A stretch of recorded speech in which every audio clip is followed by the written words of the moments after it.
Dans les vidéos précédentes, je t'ai montré comment faire le calcul des heures, parce que oui, ça peut être un peu compliqué.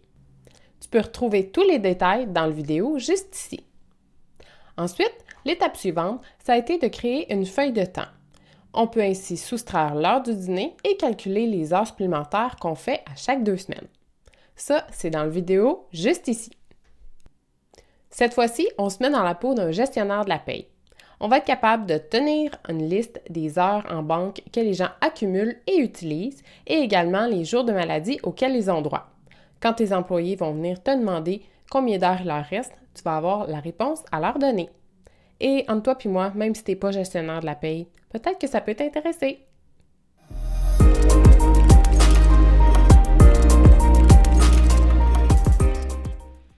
Dans l'exemple que je t'ai préparé, je te disais qu'on était un gestionnaire de la paye. On s'est donc créé un tableau avec une liste de tous nos employés. À tout le monde, on offre 4 jours de maladie par année, donc c'est ce qu'on a indiqué dans la colonne B. Ensuite, je vais te montrer comment on va faire le calcul des jours de maladie restants et puis des heures en banque restantes.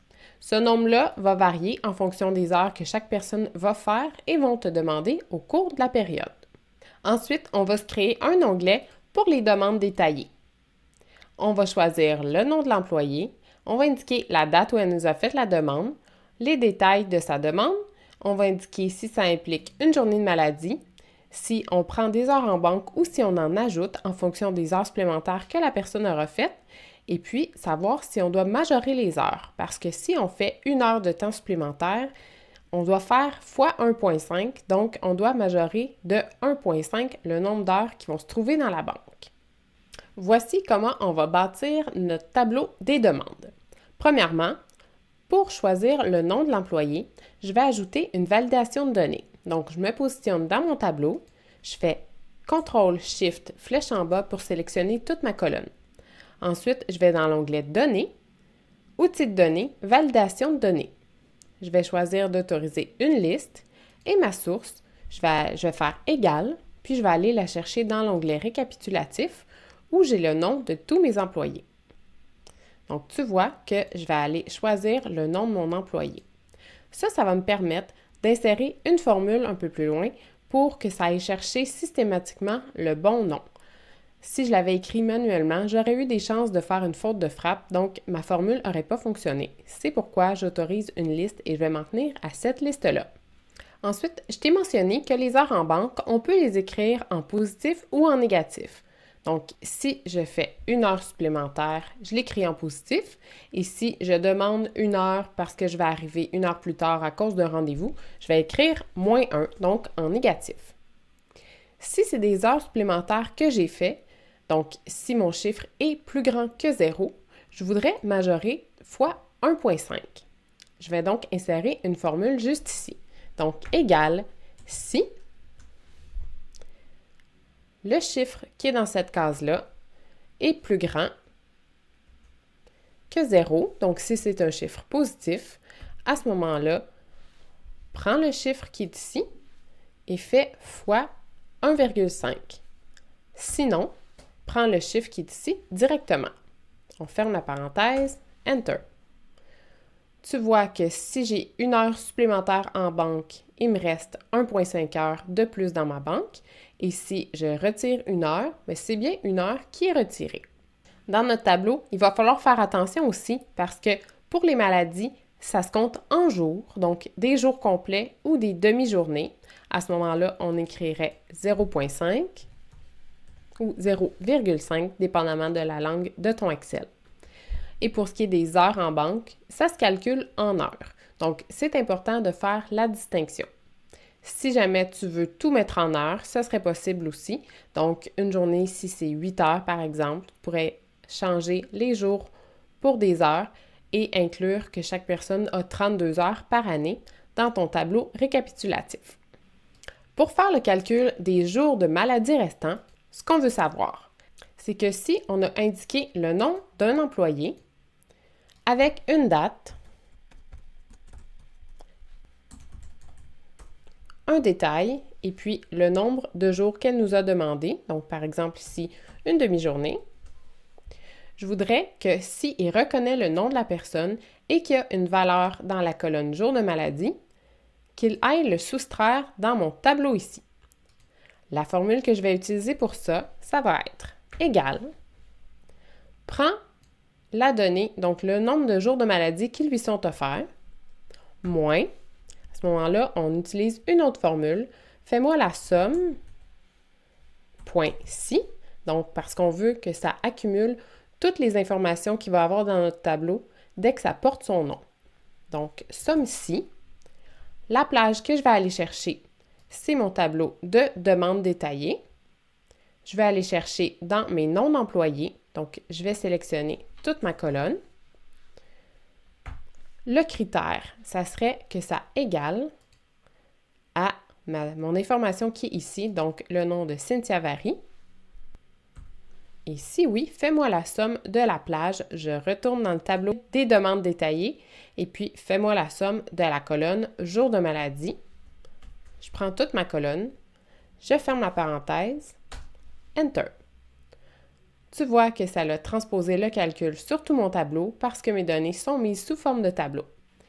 Tu vois ma formule complète, le nombre de jours de maladie offerts, juste ici, moins la somme si le nom de l'employé se retrouve dans la colonne employé. Si le nom s'y retrouve, fais-moi la somme des jours de maladie qui sont demandés juste ici. Ça nous donne bien la réponse de 3,5 jours restants parce qu'elle a demandé 0,5 jours. Et un peu plus tôt, on a mis la formule dans la colonne majoration pour que si mon chiffre est négatif ou positif, le calcul se fasse en conséquence. Pour ce qui est du calcul des heures en banque qui sont restantes, on va simplement faire égal somme.si. Un peu le même principe. Dans quelle plage on va aller chercher nos informations? C'est dans les demandes détaillées, la colonne employé. Si le nom de l'employé, quel est le critère? Ça va être égal à l'information que j'ai ici, qui est le nom de mon employé. Et on va faire la somme de quelle plage? On retourne dans demande détaillée. Ma réponse finale va toujours se trouver dans cette colonne-là. C'est pour ça que je vais sélectionner toute ma colonne. Je ferme la parenthèse, Enter. Donc, on n'avait pas de demande de fait pour des heures en banque. Si on va en mettre dans notre tableau, si je choisis Bianca Duquette et que j'indique que le 6 janvier 2025, pour cette période de paye, elle a eu 6 heures en banque supplémentaires. Tu vois que ça l'a majoré fois 1,5 pour un total de 9 heures. Si la même personne, donc Bianca, a demandé, par exemple, le 7 janvier, de partir plus tôt, le vendredi, et qu'elle a pris 1 heure de ses heures en banque, donc j'écris -1 à ce moment-là, tu vois que ça n'a pas majoré, elle a bien pris seulement 1 heure. Je retourne dans le récapitulatif et tu vois que vis-à-vis Bianca, donc elle avait 9 heures de plus et elle a pris 1 heure, donc il lui reste bien 8 heures en banque. À mesure que les demandes vont s'ajouter dans ton tableau et que les gens vont prendre des jours de maladie, faire des heures supplémentaires ou demander des heures en banque, le tout va s'ajouter dans ton récapitulatif. Si tu veux te mettre des codes couleurs pour repérer les informations, tu peux mettre des mises en forme conditionnelles. Par exemple, sur ta colonne C, on peut mettre une mise en forme conditionnelle pour mettre des nuances de couleurs. Les nuances de couleurs nous indiquent que les gens qui leur restent 4 journées, c'est encore en vert et à mesure qu'ils vont prendre des jours, les couleurs vont se changer pour arriver jusqu'à 0 jours restant où ça va être en rouge. Pour les heures en banque, on pourrait mettre une règle en surbrillance si le nombre dépasse un certain nombre d'heures. On va sélectionner nos données. On va aller dans Mise en forme conditionnelle, règle de mise en surbrillance des cellules supérieure à. Par exemple, si on dépasse 6 heures en banque et qu'on veut un remplissage rouge clair, je fais OK. Tu vois que Bianca, qui avait 8 heures en banque, sa cellule s'est mise en rose, donc attention, on va l'avertir qu'elle doit vider sa banque pour ne pas en accumuler trop. En résumé, tu sais maintenant comment faire un tableau récapitulatif. Tu insères une page avec le détail. Tu t'assures d'ajouter une liste de validation pour que les noms que tu vas entrer soient exactement les mêmes que sur ta page de récapitulatif. Ensuite, tu mets les données dans tes colonnes, donc en fonction des jours ou des nombres d'heures en banque. Si tu as des formules à ajouter pour calculer les heures fois 1,5, tu le fais dans une de ces colonnes-là. Ensuite, dans ton récapitulatif, tu vas mettre des formules conditionnelles pour que les informations s'additionnent seulement en fonction du nom pour savoir si c'est le même nom qui se trouve dans ton tableau. Finalement, si tu veux faire parler tes résultats, tu as simplement à ajouter des mises en forme conditionnelles.